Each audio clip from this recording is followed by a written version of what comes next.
আমার ছোটোবেলার বন্ধু প্লাস কাজিন অনেক দিন পর বাড়িতে এসেছে, তার সাথে দেখা করতে গিয়েছিলাম। অনেক দিন পর ওর সাথে দেখা হলো। ছোটোবেলায় যার সাথে প্রতিদিন দেখা হতো, যার সাথে প্রতিদিন গোল্লার স্যুট খেলতাম, যার সাথে মাঝে মাঝে ঝগড়াও হইতো, এখন তার সাথে অনেক দিন পর দেখা হয়। এটাকেই বড়বেলা বলে, যে বেলায় আমরা আমাদের সব বন্ধু হারিয়ে ফেলি, যে যার জীবন নিয়ে ব্যস্ত হয়ে যাই। ওর সাথে আমাদের অনেক অনেক স্মৃতি আছে। আপনাদের সাথে ঈদের দিনের একটা স্মৃতি শেয়ার করি। তো ঈদের আগের দিন রাত্রেবেলা আমাদের ঘুম আসতো না, আমার আর আমার বোন ইমার। আমরা দুই বোন পিঠাপিঠি, তো আমরা দুজন বন্ধুর মতো, আর আমাদের সাথে ছিল দিশা আর মিম। তো রাত্রেবেলা আমরা উঠে ভোর হয়েছে নাকি, বাইরে আলো আসছে নাকি এটা দেখার জন্য বারবার দরজার নিচ দিয়ে উকি দিতাম, যে সকাল হইল নাকি, সকাল হইল নাকি, সকাল হইলেই ঈদ।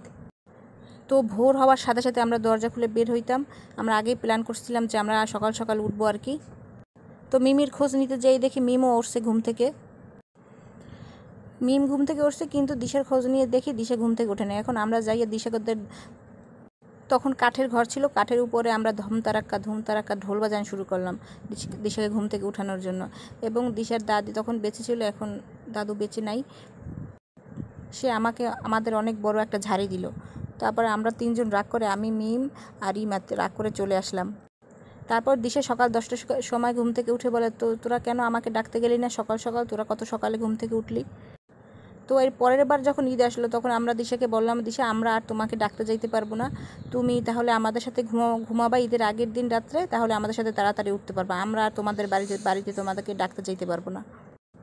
আরও অনেক স্মৃতি আছে। ইমার একটা স্মৃতি আমার খুব মনে পড়ছে, আমি সেটা শেয়ার করতে চাই। যদি আপনারা কমেন্টে জানান যে আপনারা শুনতে চান কিনা, তাহলে আমি শেয়ার করবো। আল্লাহ হাফেজ।